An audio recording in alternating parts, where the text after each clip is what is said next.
মানুষের আজকে কথা বলার অধিকার নাই।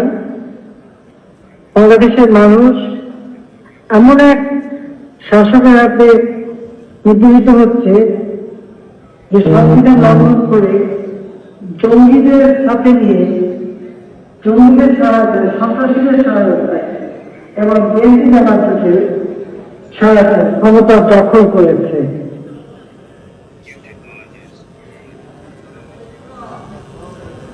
এই ডক্টর ইউনূস যিনি বাংলাদেশের মাঝে ভাগ্যে ছিনিমিনি খেলছেন, আওয়ামী লীগের অগণিত নেতা কর্মী তাদের বিরুদ্ধে মিথ্যা মামলা, হত্যা মামলা, দুর্নীতির মামলা, নানা ধরনের মামলা মোকদ্দমা দিয়ে হয়রানি করে যাচ্ছে। জেলখানায় সকল সন্ত্রাসী, জঙ্গি, দুর্নীতিবাজ এবং যারা বাংলাদেশের বিভিন্ন জঙ্গি তৎপরতা চালিয়েছিল, যাদেরকে আমরা কঠোর হস্তে সন্ত্রাস এবং জঙ্গি দমন করেছিলাম, সমস্ত আসামিদের ছেড়ে দেয়। এমনকি বিটিআরে যখন 2009 সালে অভ্যুত্থান ঘটে, সেই সময় যারা অর্থাৎ যত রকমের সন্ত্রাসী, জঙ্গি আজকে তারা মুক্ত। আর কারাগার হয়েছে আওয়ামী লীগের অগণিত নেতা কর্মীদের দ্বারা।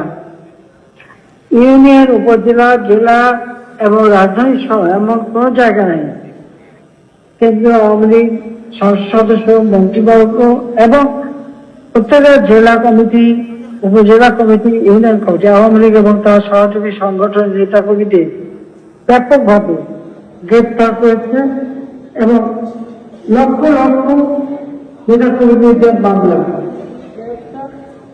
1,45,000 নেতা কর্মী কারাগারে বন্দী।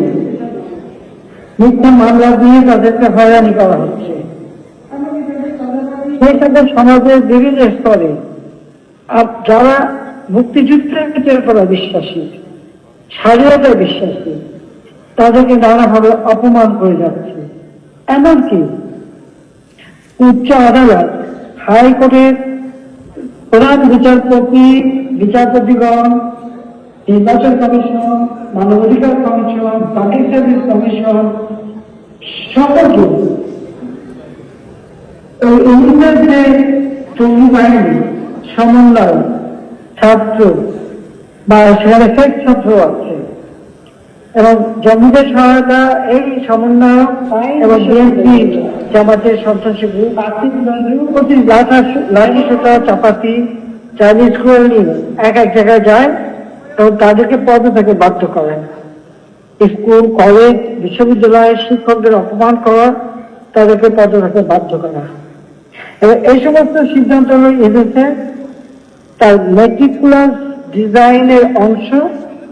আর তারই অংশ বাস্তবায়ন করে তার উপদেষ্টা, আইন বিষয়ক উপদেষ্টা আসিফ নজরুল এবং স্বরাষ্ট্র মন্ত্রণালয়ের দায়িত্বপ্রাপ্ত প্রফেসর জাহাঙ্গীর বলে আমরা জেনেছি। গুলি জেলে সংগ্রাম দিতে তারা জানে না।